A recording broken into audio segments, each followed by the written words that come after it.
Ya, dialog kita lanjutkan kembali. Bang Rio, ini kalau kita bicara soal hitung-hitungan politik ya, matematika politiknya, ini bisa-bisa 31 kepala daerah, provinsi terutama. Ini 34 provinsi ini akan dikuasai oleh Koalisi Merah Putih. Bagaimana Anda melihat ini?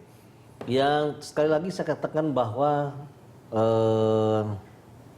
postur politik di pusat itu berbeda dengan di provinsi ya. Semangat berkoalisi di pusat sama semangat berkoalisi di bawah itu berbeda. Kalau di beberapa daerah Nasdem dan PAN itu membentuk fraksi sendiri. Ada Nasdem dengan PKS. Tapi di Jakarta tidak bisa dilakukan. Jadi semangatnya berbeda. Jadi tidak bisa kita samakan membawa isu di Jakarta diturunkan ke bawah, nggak bisa. Di beberapa tempat mungkin. Jadi menurut saya bahwa Anda melihat itu tidak bisa, tapi Anda melihat bahwa beberapa tokoh Koalisi Merah Putih mungkin ingin membawa ini sampai ke daerah, kan? ya betul. Kan asumsi ini asumsi matematik bahwa kalau kita bergabung di sini dicek hanya satu saja yang tidak dikuasai oleh Merah Putih itu hanya Bali. Itu pemenangnya adalah kira-kira koalisi Jokowi, kira-kira gitu. Selebihnya 33 semua dikuasai oleh Merah Putih. Itu secara matematik menghitung jumlah anggota DPRD-nya. Tapi kalau itu dilakukan pemilihan, ini kan pemilihan tertutup. Memangnya dari Jakarta tahu dia milih apa? Nggak bisa, karena di sana itu mereka bersosialisasi, tinggal di daerah itu, ketemu setiap hari.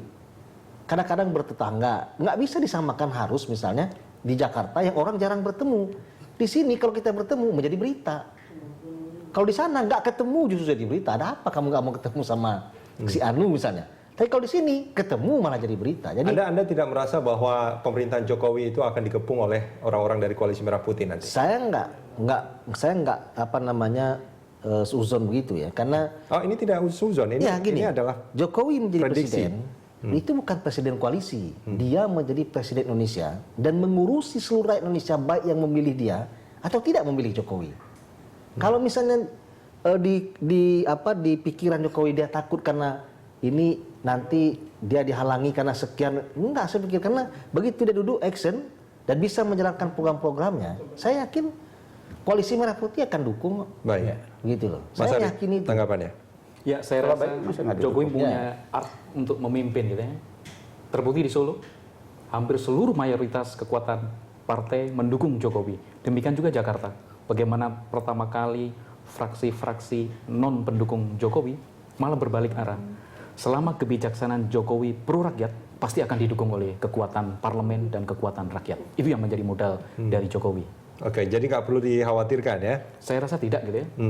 Ini aja soal polemik RUU Pilkada. Ini mendapat dukungan. Bahkan KPK sudah menyatakan bahwa Pilkada melalui DPRD rawan dengan korupsi. Rawan dengan korupsi. Rawan dengan korupsi, betul. Jadi ini mestinya kalau menurut Anda ini dibalikan ke ke pemilihan langsung atau tetap di DPRD tapi dengan pengawasan yang lebih?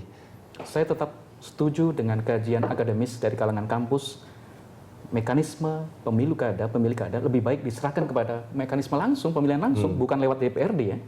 Kita masih ingat sekarang banyak fenomena anggota DPRD yang terpilih menggadaikan surat keputusan pengangkatannya.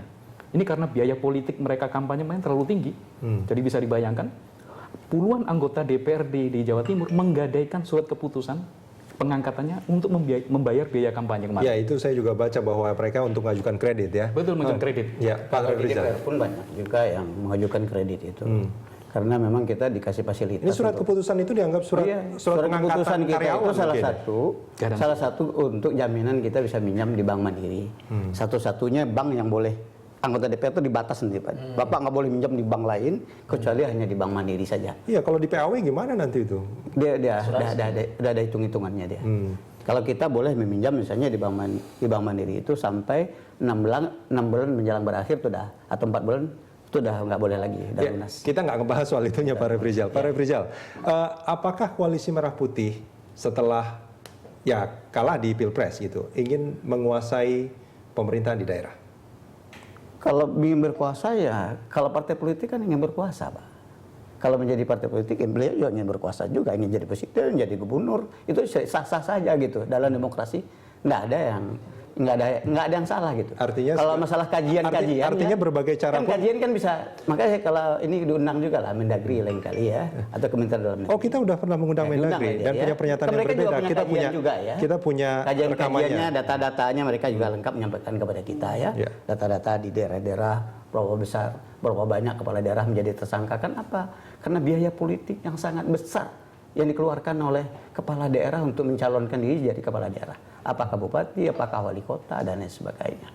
Ya, artinya berbagai cara politik pun akan dilakukan untuk bisa. Bukan berbagai cara, ini kan melalui ilegal. Ya kan, melalui ilegal. Ya, berbagai cara yang legal tentunya. Ya, berbagai cara yang legal. Sudah bertentu kita sebenarnya punya lembaga, kalau menguji undang-undang ada MK-nya. MK itu tugasnya adalah menguji undang-undang dengan undang-undang dasar. Selama dia bertentangan, bisa dibatalkan demi hukum.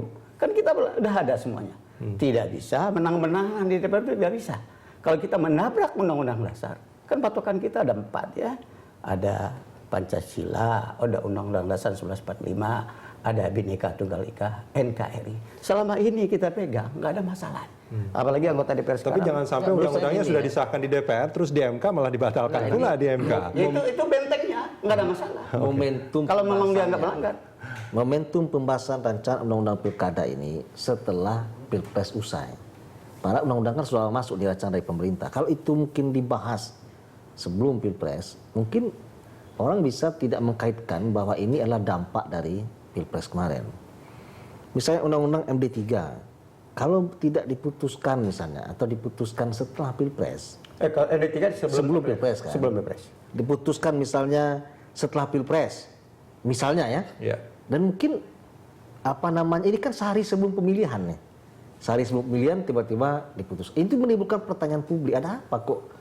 Sama kayak pilkada ini kemarin. Kalau undang-undang MD3 itu kan itu lebih related dengan pileg sebetulnya. Betul, makanya. Jadi kalau itu diputuskan setelah pileg, orang akan menjadi curiga. Dulu, kalau kita tidak putuskan kan DPRD itu lebih dulu dia daripada kita dilantiknya.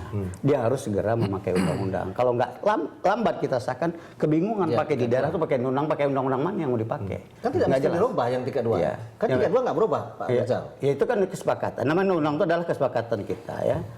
Untuk tingkat 2 tidak dirubah, untuk pusat saja yang dirubah. Yang dirubah cuma sedikit saja, nggak banyak. Hanya pemilihan DPR, DPD tetap, MPR tetap, ya kan?